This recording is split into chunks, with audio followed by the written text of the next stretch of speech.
Welcome back, architects of quiet chaos. The ones who move through storms without making a sound. The ones who don't announce their brilliance, who don't need applause, while systems quietly unravel behind them. Because something shifted, didn't it? Something subtle but irreversible. A moment so precise that it collapsed an entire strategy built to erase you. Right there, under buzzing lights and institutional silence, in a room designed to strip truth of oxygen. And you didn't flinch. You didn't rush. You didn't perform. You simply sat there, calm to the point of unsettling, while the person hired to dismantle you stared down at a single piece of paper that made his confidence fracture by a millimeter. Just enough for you to notice they spent months constructing their version of reality, a carefully engineered fiction. Teams of professionals rehearsed the story they would tell about you, labeling, dissecting, reframing your existence until you became the villain in their narrative. Experts were paid to analyze your motives, your tone, your psychology. And then, in one quiet instant, the entire structure imploded. Not from confrontation, not from aggression, but from a document you created years ago, long before courtrooms and strategies were ever on your radar. A message, a record, a snapshot of truth that detonated everything they thought was secure.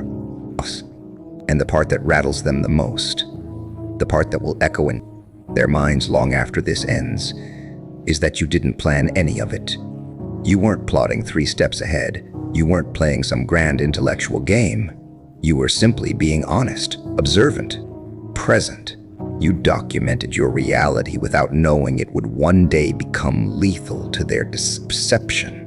And now that honesty has transformed into evidence so precise it disarmed even the person trained never to be shaken, the man whose job is to deny, deflect, dominate.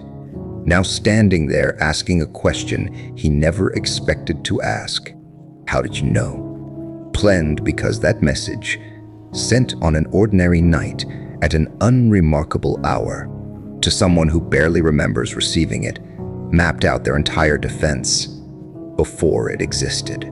Not vaguely, not symbolically, but with eerie precision. Every excuse, every reversal, every manipulation dressed up as innocence. It read less like speculation and more like a transcript from the future, as if you had seen behind the curtain, as if you understood the machinery of deception so intimately that time itself became irrelevant. Planced, they believed they were preparing a case. What they didn't realize was that they were walking into a structure already sealed, a monument to their own predictability. Because here's what keeps them awake now, pacing unfamiliar rooms, scrolling through legal archives looking for something, anything, that explains what just happened. You weren't predicting them, you were recognizing them. You weren't guessing. You were identifying a pattern that had already revealed itself to you before.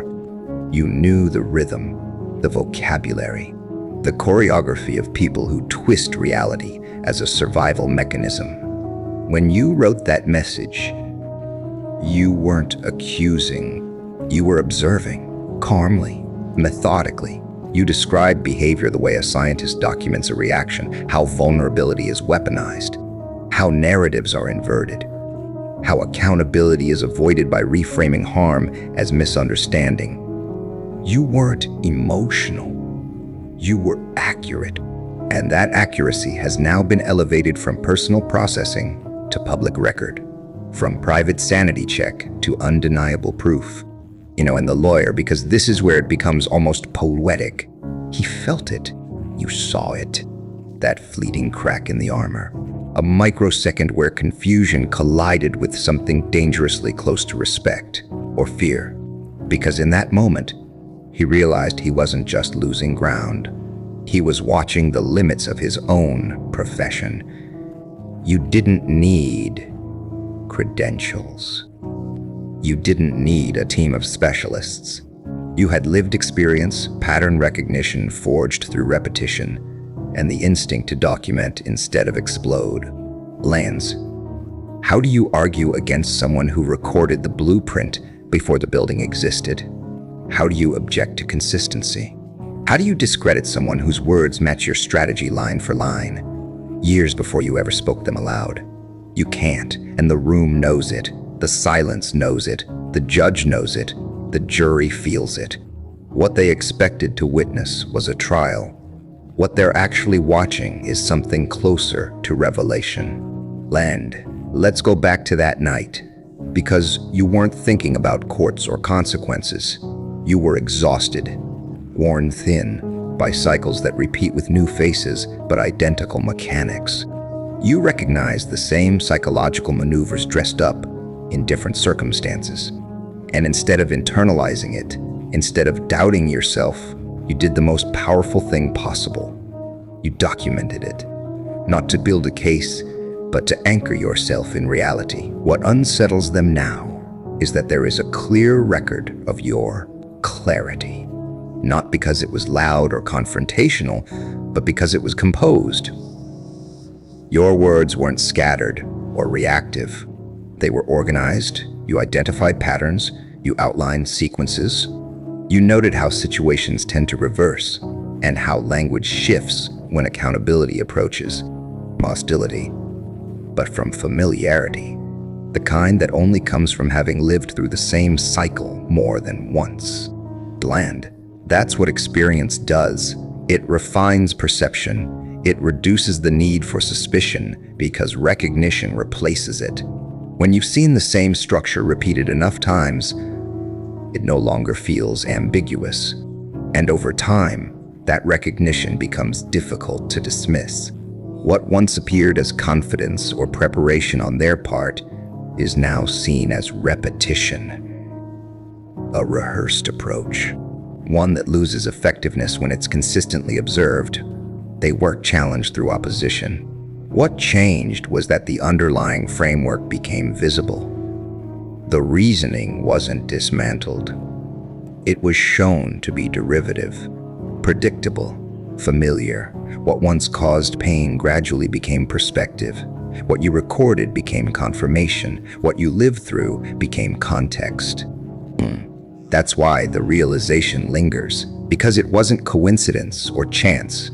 It was perception shaped by repetition. And once that perception is demonstrated, it alters how others assess it. Clarity, once established, tends to persist. Blind. What you documented was written in a language they understood. Not emotionally, not defensively, but accurately. What began as a personal record, something meant to anchor your understanding, later became something others could recognize as well. With time, it proved useful beyond its original purpose, because what you captured wasn't just content. It was structure, sequence, method. You didn't only anticipate outcomes, you noted how they tend to unfold. The order of responses, the shifts in tone, the moments when responsibility is avoided, redirected, or reframed. The progression from denial to deflection to reversal to self-justification. Documented calmly, without commentary. As if the sequence was already known, this wasn't speculation. It was recognition shaped by experience. Familiarity mistaken for coincidence until it wasn't. And now that record is being examined carefully, prompting questions that are difficult to ignore. Not because of how it was written, but because of how accurately it aligns with events that followed. Bleed. What often goes unacknowledged is that these patterns aren't particularly inventive. They rely on repetition, on predictability, on the assumption that no one is watching closely enough to notice structure beneath presentation. But once that structure is recognized, it becomes difficult to overlook. Awareness changes how information is received. It reduces susceptibility. And when that happens, influence loses traction. That shift doesn't require force. It doesn't require confrontation. Awareness alone can be enough to unsettle systems that depend on confusion.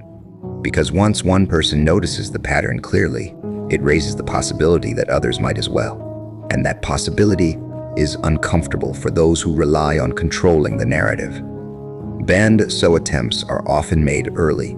Subtle questioning, distancing, reframing credibility, redirecting attention. Familiar strategies intended to introduce doubt rather than address substance. For a time, they may appear effective. But clarity tends to persist, especially when supported by consistency. No? And here you are now, in a space where details matter, with records that predate later narratives, with documentation that doesn't react or escalate because it doesn't need to. It simply demonstrates continuity. It shows that your understanding didn't adjust after the fact. It was already present, stable, unchanged by later developments. Plans. That's the part that remains difficult to counter, because consistency doesn't argue. Accuracy doesn't need reinforcement. And clarity, once established, tends to speak for itself. Though, their lawyer knows it. You can see it in the way the room shifts as your words are read aloud. The question escapes him before he can stop it, not as a tactic but as disbelief. How did you know? And the answer, if spoken plainly, would dismantle everything his profession relies on. You knew because you've seen this before. You knew because you learned their language the hard way. You knew because you refused to abandon your own perception, even when doing so would have been easier. You chose to trust what you observed. You chose to write it down. And that decision, made in isolation, without applause, without certainty, has now become the thing that protects you. It was the kind of silence that only appears when an entire room realizes, all at once, that they are witnessing something that will outlive the moment. The kind of stillness people will describe years later without even realizing they're lowering their voices. A moment that turns into a reference point. A story retold over dinners, in offices, in quiet arguments where someone says, "I once saw a case where," because what unfolded in that room wasn't just unusual, it was unprecedented. It was the rare collision of foresight and proof. And you were standing at the center of it. The one who saw before others were ready to look. The one who turned quiet awareness into undeniable record. In a room full of people who believed they had already seen every tactic, every excuse, every variation of deception, you showed them something entirely new. Foresight disguised as ordinary documentation. No. And while the room was focused on the words being read aloud, you were watching something else. You were watching the person trained to control outcomes, experience the slow unraveling of certainty. You noticed the shifts others missed, the tightening of the jaw, the recalibration of posture, the way confidence drained, not in panic, but in disbelief. This wasn't defeat by superior argument or clever procedure. This was exposure by timing, by truth spoken too early to be dismissed and too accurately to be denied. You saw him glance toward the people who hired him. That brief, urgent look that communicated what words couldn't. We didn't plan for this. There was no angle left to pivot toward, no interpretation wide enough to stretch around a message that described the strategy before it existed. There is no handbook for explaining how the narrative was predicted years in advance with surgical precision, right? And then there were the ones who thought resources alone could protect them. The ones who believed influence could erase consequence. They were sitting there, watching their assumptions disintegrate, watching wealth, preparation, and professional confidence fail against a single immutable fact. You documented reality before they rewrote it. No amount of expertise can dismantle that. No performance can override a timestamp. They weren't losing because they were outmatched. They were losing because they were exposed. The realization settling over them was devastating in its simplicity. You were always positioned to prevail because you never deviated from the truth, and they were always going to collapse because they relied on repetition. They followed a pattern. You recognized it, you recorded it, you preserved it. That timestamp is what changed everything. Not the emotion, not the delivery, the date, the indisputable proof that your words came first, that you named the sequence before it unfolded, that you described the strategy before it was assembled. In a world where credibility is constantly negotiated, that single detail locked reality into place. It outweighed testimony. It outperformed expert opinion. It dismantled months of preparation in seconds because it demonstrated something courts almost never encounter: intention on one side and awareness on the other. Predictability versus perception. And once that distinction became clear, the room recalibrated, balanced. People were no longer looking at you as someone to feel sorry for, no longer with polite concern or distant sympathy. The lens shifted. What replaced it was something quieter and far more powerful: recognition, caution, respect. The understanding that you were not someone to be confused, redirected, or erased. You were someone who observes, who records, who remembers. Someone who doesn't need volume to be effective. Someone who doesn't forget patterns. And that combination, clarity plus documentation, is more disruptive than any credential. Because truth doesn't require permission. It doesn't need endorsement. It only needs time and record. And you had both. Belent, you didn't rush the moment. You didn't force the outcome. You wrote it down and let reality catch up. And now time has done the rest. It validated what you saw. It elevated what you endured. It converted experience into evidence and survival into authority. That's why the question keeps resurfacing: how did you know? As if there's a method to extract a shortcut to learn. But there isn't. What you did can't be replicated through technique alone. The only reason you recognize the structure is because you lived inside it long enough to map it. The only reason your analysis was precise is because it was earned. This ability wasn't innate. It was developed. Forged slowly through betrayal, reinforced through isolation, sharpened by repetition. You didn't study manipulation academically. You endured it. You didn't learn the language in theory. You were surrounded by it. And over time, exposure turned into fluency. Once fluency sets in, patterns become impossible to ignore. And when patterns become visible, documentation becomes instinct. That message wasn't an emotional release. It wasn't a rant. It was analysis. Measured, deliberate, unsentimental. You identified behaviors by category. You named tactics without exaggeration. Described coercion. You didn't just experience the manipulation, you dissected it. And now that dissection is no longer private.